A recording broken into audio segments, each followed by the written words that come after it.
What's going on, everyone? Joe here with Excursion Cuts. My latest weekend excursion was up to the Redwoods National Park area.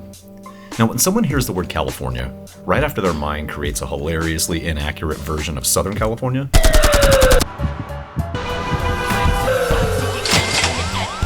They usually picture the towering redwoods. Redwoods forests are my favorite type of forest. There's plenty to keep you busy up here. So before you begin your journey, watch my quick guide to Redwoods National Park. Stick around to the end of the video for some helpful photography tips.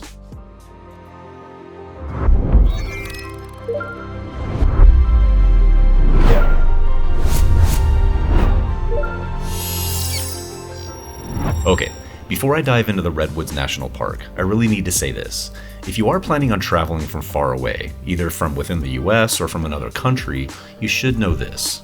You don't need to go to Redwoods National Park to see redwoods forests in California. There are several in the state, and I say this because Redwoods National Park is kind of off the beaten path. It's in the far northwest corner of the state, and there isn't much else in the area.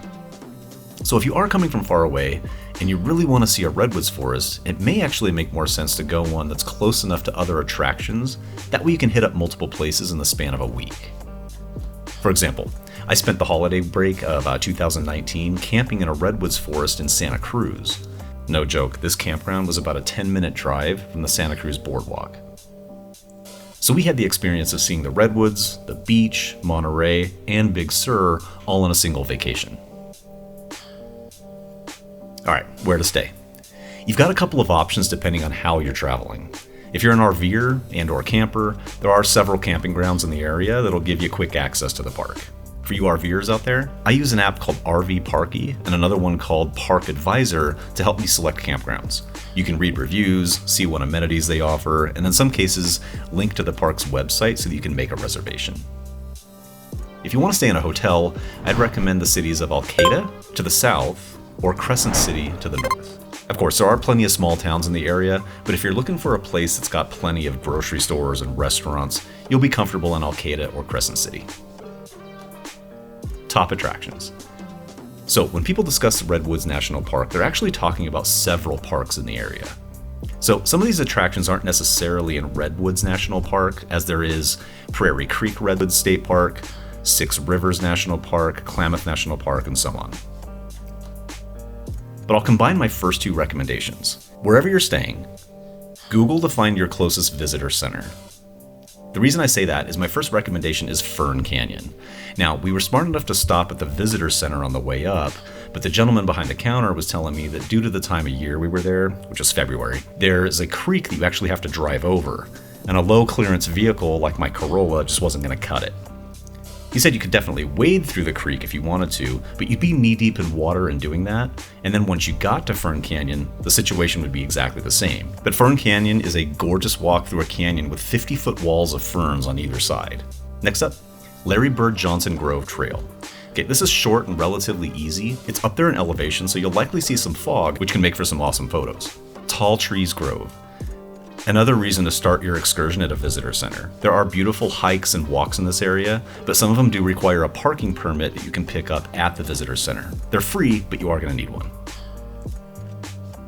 Avenue of the Giants and or Newton B. Drury Scenic Parkway. Okay, these attractions are not near one another. In fact, they're in completely different parks. However, the idea of them is very similar.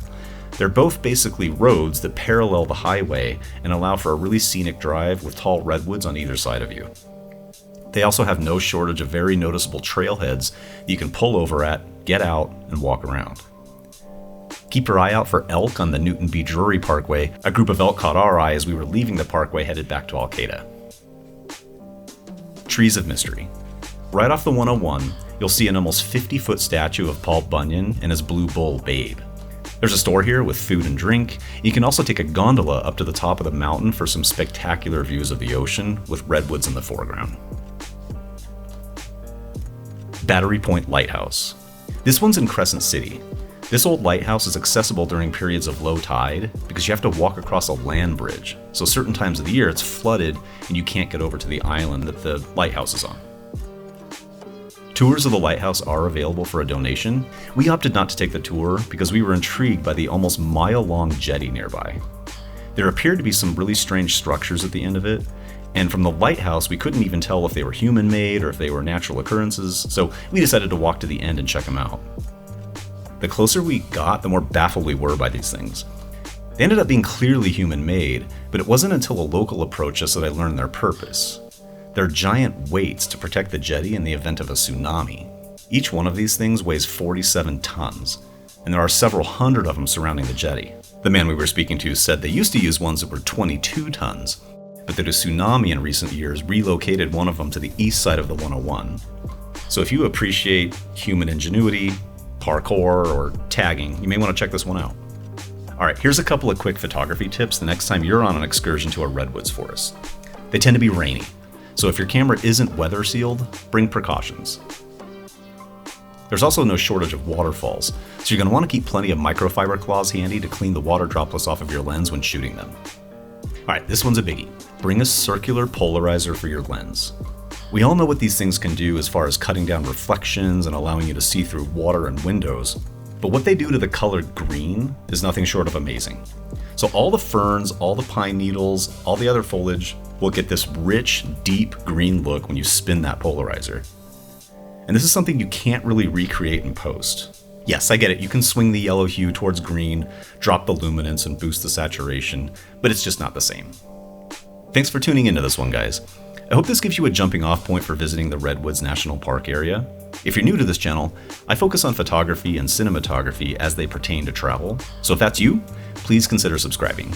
Don't forget to hit the notification bell so you know whenever I add new content. Happy travels, everyone. I'll see you next time.